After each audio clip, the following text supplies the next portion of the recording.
Hello friends, कैसे हैं आप लोग। आशा करती हूँ आप लोग अच्छे होंगे, स्वस्थ होंगे, मस्त होंगे।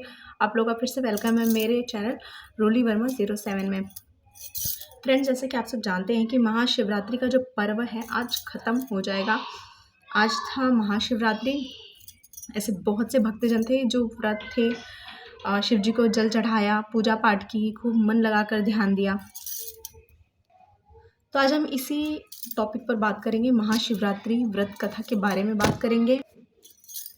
जहाँ की एक समय की बात है कि माता पार्वती शिव जी से कहती हैं कि शिव जी, ऐसा कौन सा व्रत है जो बहुत ही पावन है, जिससे आपकी कृपा भक्तों पर बरसेगी, जिस पर आप कृपा करेंगे हर मन की इच्छा पूरी होगी। कौन सा व्रत है शिव जी, बताइए। तो शिव जी पार्वती को एक कथा सुनाते हुए बताते हैं। एक छोटा सा गांव होता है जहाँ शत्रुभानु नाम का व्यक्ति रहता है। वह ऋणों से भरा होता है, वो बहुत कर्जदार होता है साहूकार का। तभी साहूकार उसे ले जाते हैं। कर्ज न चुकाने की वजह से साहूकार उसे बंदी बना लेते हैं। वह जब उसे बंदी बना लिया जाता है तो उसी दौरान वह बंदी होने के दौरान वो कथा सुनता है महाशिवरात्रि का। वो पूरे दिन भूखा ही रह जाता है। फिर उसे जब शाम को साहूकार बुलाते हैं और उनसे पूछते हैं कि तुम हमारा कर्ज कब चुकाओगे, हमारे ऋण कब चुकाओगे। तो वो कहता है कि मैं आपसे वादा करता हूँ महाराज कि मैं आपको कल तक ये ऋण लौटा दूंगा, और मैं वादा करता हूँ। साहूकार उसे छोड़ देते हैं। तो वह जाता है, एक नदी किनारे जाता है। वहाँ नदी किनारे एक पेड़ होता है जो कि बेलपत्री का पेड़ होता है, और जस्ट पेड़ के नीचे ही शिव जी की शिवलिंग होती है, जो कि सूखे पत्तों से, जो सूखे पत्ते होते हैं, बेसूखी बेलपत्री होती है, उससे वो ढकी होती है। यह उसे पता नहीं चलता कि नीचे शिवलिंग है। वो एक मचान बना लेता है और वो मतलब ऊपर जाके बेलपत्री के पेड़ पर जाकर बैठता है और वहाँ से कुछ लकड़ियाँ भी तोड़ लेता है। लकड़ी तोड़ने के दौरान शिवलिंग पर एक लकड़ी गिर जाती है। एक तरह से ये पूजा पाठ हो जाती है उसकी, अनजाने में ही सही हो जाती है।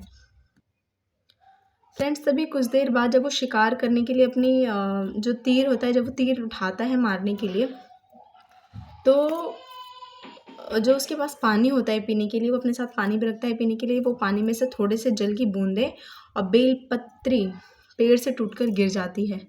अनजाने में ही सही, वो जानकर कुछ नहीं करता, सब कुछ अनजाने में होता है। और उसकी एक टाइम की पूजा हो जाती है। सुबह से तो वो भूखा होता है, उसे भूख तो बड़ी तेज से लगी थी, लेकिन वो कर ही क्या सकता था, वो कुछ नहीं कर सकता था। तभी उसे एक हिरण दिखती है। तो वह जब तीर उठाता है, तीर कसता है उसका शिकार करने के लिए, तो वह हिरण बड़े भावुक मन से होकर बोलती है कि हे शिकारी, तुम मेरा शिकार मत करो, क्योंकि मैं गर्भवती हूँ, और जब भी मैं मेरा गर्भ प्रसाव जब भी होगा, मैं तुम्हारे पास आ जाऊंगी, और बहुत जल्दी मेरा गर्भ प्रसाव होने वाला है। तो पहले तो वो मना कर देता है, उसके बाद में उसके मन में दया दृष्टि आ जाती है, और फिर वो उसे छोड़ देता है। और वो उसे वचन भी देती है कि वो आएगी गर्भ प्रसाव करके, और वो चली जाती है। फिर कुछ देर बाद उसे दूसरी हिरण दिखती है। वो बहुत खुश हो जाता है, और जैसे वो अपनी तीर मारने के लिए उसे उठाता है, वैसे ही फिर से बेलपत्री और कुछ बूंदें गिर जाती हैं शिव जी की शिवलिंग पर।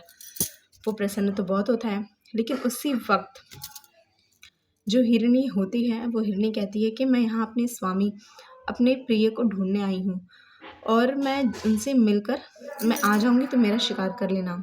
वो भी ऐसा बोलकर चली जाती है, वो भी वचन देती है उसे। तो वो कहता है कि ठीक है, चली जाती है वो ऐसा बोलकर। फिर कुछ देर बाद एक हिरण आता है वहाँ। कुछ देर बाद वहाँ वो जब हिरण आता है, तब भी वो तान देता है अपनी तीर शिकार करने के लिए, लेकिन शिकार नहीं हो पाता।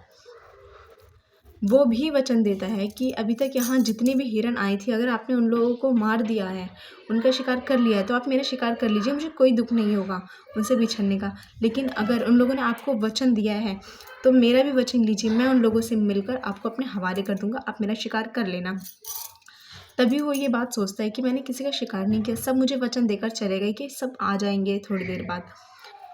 तो वो ये चीज़ सोचता है, समझता है कि हाँ, जब मैंने सबका वचन लिया है तो मैं इसका भी वचन ले लेता हूँ।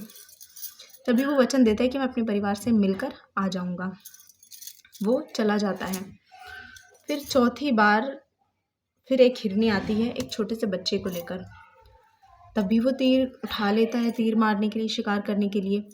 लेकिन वो हिरनी कहती है कि ए शिकारी, तुम मेरा शिकार तो कर लो, मुझे कोई परेशानी नहीं है, मैं खुशी खुशी अपनी जान देने के लिए तैयार हूँ, लेकिन मैं इस बच्चे को इसके पिता के पास कर दूँ, तब तुम मेरा शिकार कर लेना, मुझे कोई दिक्कत नहीं होगी, मुझे खुशी होगी। तो शिकारी कहता है कि ठीक है, कोई बात नहीं, तुम जाओ, लेकिन मैं शिकार पहले करूँगा तुम्हारा, क्योंकि मेरे बच्चे हैं, मेरा परिवार है जो मेरा इंतज़ार कर रहे हैं, भूखे प्यासे हैं। तभी वो हिरनी कहती है कि जैसे तुम्हें अपने ममता की तलब है, अपने बच्चों की भूख प्यास तुम्हें नज़र आ रही है, तुम परेशान हो अपने बच्चों के लिए कि तुम शिकार कर लो, ठीक उसी तरह मैं भी परेशान हूँ। उसी नाते मैं इस बच्चे को इस बच्चे के पिता से मिलाना चाहती हूँ। तभी शिकारी का जो मन होता है ना, वो दयावान हो जाता है, उसे दया आ जाती है, वो उसे छोड़ देता है, कहता है ठीक है, जाओ। फिर कुछ समय बाद जो हिरन होता है वो अपना पूरा परिवार लेकर आ जाता है और शिकारी से कहता है कि हम पूरे परिवार सहित आ गए हैं, आप हमारा शिकार कर लो। तभी शिकारी का जो मन होता है वो दया से उठ जाता है। ये सब सब कुछ अच्छा, सब कुछ सच्चाई देखकर कि मतलब वो लोग चाहते तो नहीं आते, लेकिन वो लोग आए अपनी जान देने के लिए। शिकारी के मन में दया आ जाती है, शिकारी किसी को नहीं मारते हैं। तभी शिवजी ऊपर से सब कुछ देख रहे होते हैं कि कैसे शिकारी ने सबका शिकार करते करते सबके वचन लिए, और जब वो पूरा करने का टाइम आया सबका, तो सब आगे भी आए पूरा करने के लिए, लेकिन शिकारी ने किसी की हत्या नहीं की, किसी की मृत्यु नहीं की। शिवजी बहुत खुश हुए और शिवजी इसी खुशी से उसका नाम गू रखा।